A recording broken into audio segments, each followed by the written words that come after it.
आए हैं, बैठो बैठो बैठो बैठो, आपकी सेफ्टी के लिए आए हैं।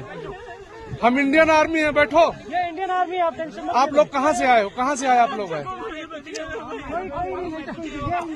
आपके बच्चे कुछ नहीं करेंगे, थोड़ा बताइए। हुआ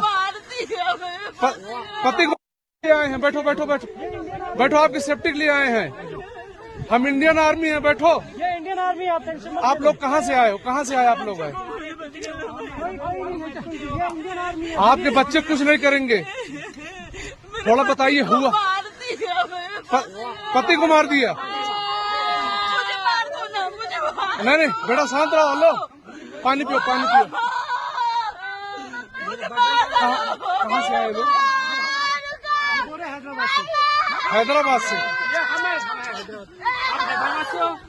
अरे साथ में आपके हैदराबाद के हैं। मैं हैदराबाद से। मंगलवार दोपहर करीब 2:45 पर पहलगाम की बैसारन घाटी गोलियों की आवाज से गूंज उठी। चश्मदीदों ने बताया कि आतंकियों ने यूपी से आए शुभम द्विवेदी से उनका नाम पूछा, फिर उनके सिर पर गोली मार दी। इस तरह से वहां मौजूद लोगों में से पुरुषों को अलग कर दिया गया, उनकी पहचान पुख्ता की और गोलियों से उनका सीना छलनी कर दिया। शुभम के शव पर विलाप करती उनकी पत्नी ऐशान्या की ये तस्वीर आज इस आतंकी हमले का सबसे बड़ा सबूत बन गई है। ये आतंक का सबसे अमानवीय चेहरा है। गेट छोटा था, उसका जो एंट्री थी, एग्जिट था, वो सिर्फ 4 फीट का दरवाजा था और पीछे जो गेट आ रहा था वो 20 फीट लंबा था, उसका 4 फीट की एग्जिट थी और पब्लिक काफी थी। तो क्या सबको लग रहा था कि हम उस पार हो जाए जंगल में, कि पीछे जो रह जाएंगे तो वो मरेंगे। तो सब 4 फीट के दरवाजे से कूदने को देख रहे थे। और फायरिंग की आवाज आप लोगों ने काफी देर चल रही थी। अच्छा, काफी देर तक बस लोगों ने आवाज दी है कि फायरिंग हो रही है और चलते जाइए। बस ऐसे दौड़ा, आगे आगे दौड़ते जा रहे थे हम लोग और पीछे से लोग आ रहे थे, हमको धक्के दे रहे थे, हम लोगों के पैरों में भी आ गए। फिर उन्होंने मुझे उठाए, बच्चे को, ये मेरा बेटा भी है वो पीछे था, उनको निकाले। हम पीछे ध्यान ही नहीं दे रहे थे क्योंकि हमको आगे की सोचना था। अच्छा, कितने टूरिस्ट वहाँ पे थे? 4-5 हजार होंगे। 3 लोगों को रेस्क्यू किया है, तो हम 2:50 पर यही 2 फायर हो गए, 2:47 पर 2:50 से फायरिंग शुरू हो गई है। यही 7-10 मिनट तक फायरिंग रही है। फिर हम जब यहाँ से वहाँ उनके लोगों तक पहुँचे हैं तो हमने 3 लोगों को रेस्क्यू किया है। जैसे ही आतंकियों ने निहत्थे टूरिस्टों पर गोलियां बरसानी शुरू की तो सब इधर उधर भागने लगे। किसी को गोली सामने से मारी तो किसी को पीछे से। कोई किस्मत वाला रहा जो इन गोलियों के बौछारों के बीच से सुरक्षित लौट आया।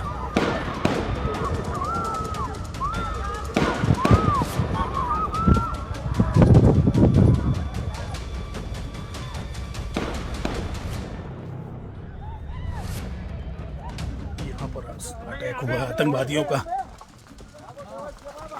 हम लोग बाल बाल बचे हैं, मगर परमात्मा रक्षा करेगा। बुजुर्गों का आशीर्वाद, भगवान की कृपा से जरूर बचेंगे हम। हमले की खबर मिलते ही आर्मी का मूवमेंट शुरू हो गया। सीएम उमर अब्दुल्ला सीधे पहलगाम के लिए रवाना हो गए।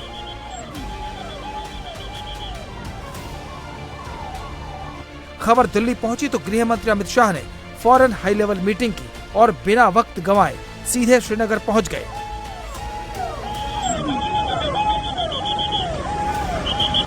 पीएम मोदी ने जिद्दा दौरे में कटौती कर दी।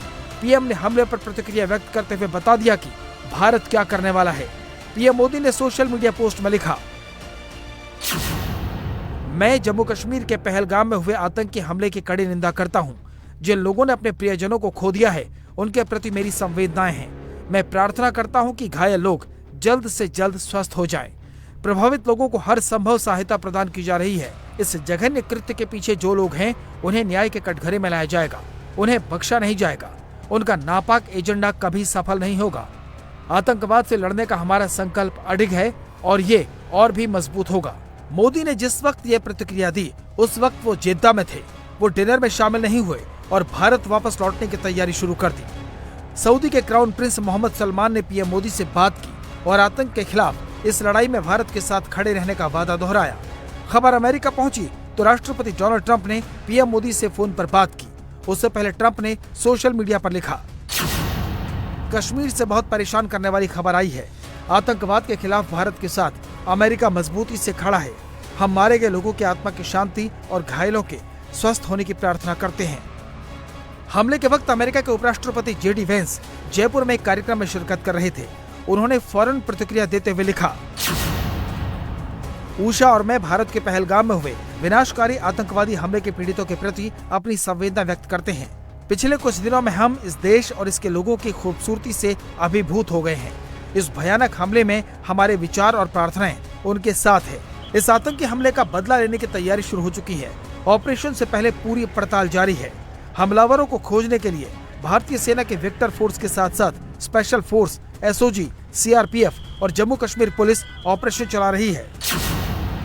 आतंकी हमले की जिम्मेदारी लश्कर के मुखौटा संगठन टीआरएफ ने ली है। इंटेलिजेंस सूत्रों के मुताबिक हमले के लिए 4 आतंकी जिम्मेदार हैं। हमलावरों में 2 पाकिस्तानी और 2 कश्मीरी आतंकी शामिल हैं। आतंकियों ने हमले के दौरान सिर पर कैमरे लगा रखे थे। जवाबी एक्शन की तैयारी शुरू हो चुकी है। इतना तय है कि हमलावरों और उनके आकाओं को इसका अंजाम भुगतना पड़ेगा।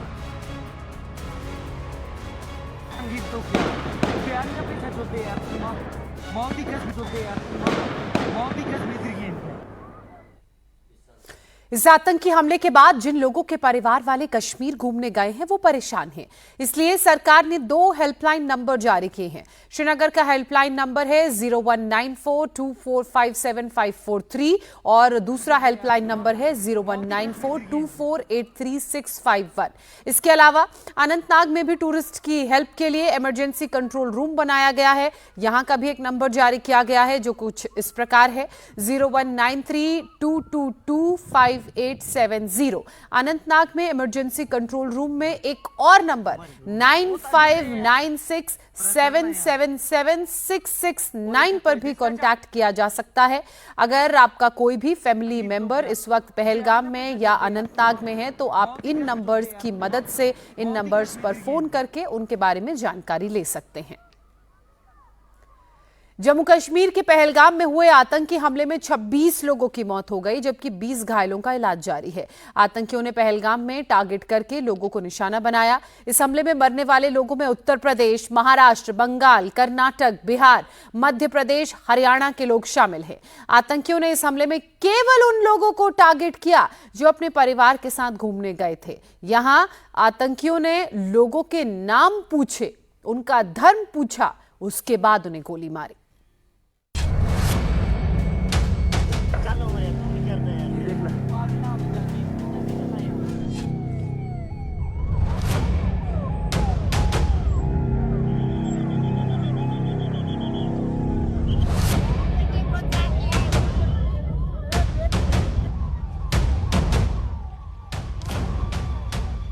जम्मू कश्मीर में एक बार फिर आतंकियों ने अपनी नापाक हरकतों को अंजाम दिया है।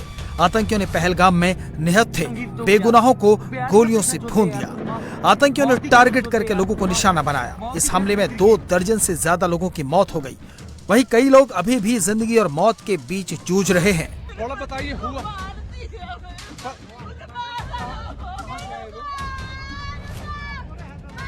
इस हमले की जो तस्वीर सामने आई है वो दिल दहला देने वाली है।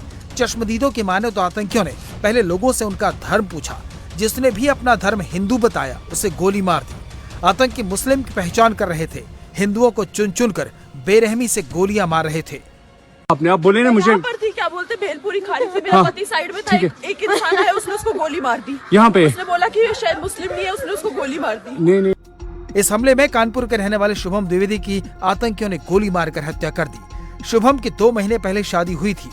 वो पत्नी और परिवार के 11 सदस्यों के साथ कश्मीर घूमने गए थे। ये तस्वीर कश्मीर की है जिसमें पूरे परिवार के साथ शुभम दिख रहा है। परिवार वालों का कहना है कि शुभम और उसकी पत्नी ऐशान्या घुड़सवारी कर रहे थे, तभी आतंकियों ने हमला कर दिया। आतंकियों ने पहले शुभम का नाम पूछा, फिर उसके सिर में गोली मार दी। शुभम को आज कानपुर लौटना था, लेकिन अब शुभम नहीं, उसका पार्थिव शरीर लौटेगा। 17 तारीख को यहाँ से गए थे। करीबन 11 लोगों का एक ग्रुप था जो कश्मीर भ्रमण करने गए थे। तो वहाँ पर अलग अलग जगहें, सोनमर्ग और गुलमर्ग वगैरह, यहाँ सब घूमने गए थे। आज ये पहलगाम में थे। तो वहाँ पर शुभम भैया, उनकी अभी 12 फरवरी को ही शादी हुई है। तो वो और उनकी वाइफ घुड़सवारी करते हुए गए हुए थे ऊपर। वहाँ पर जानकारी हम लोग को ऐसे हुई कि भाभी ने फ़ोन किया नीचे ताऊ जी को कि शुभम भैया को गोली मार दी है सर पर। ऐसा बताया जा रहा है कि नाम पूछने के बाद गोलीबारी वहाँ पर शुरू करी है और सर पे गोली मारी गई है। करीबन 3 बजे हम लोगों ने यहाँ से हालचाल लेने के लिए उनको फ़ोन किया। तो हम लोग को भी तभी घटना का पता चला कि उसके लगभग 10-15 मिनट पहले ही घटना हुई थी।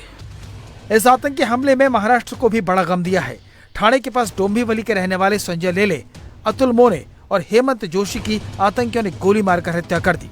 ये सभी शनिवार को अपने परिवार वालों के साथ पहलगाम गए थे। आतंकी हमले के बाद तीनों घरों में शोक है। परिवार के लोग गमजदा हैं।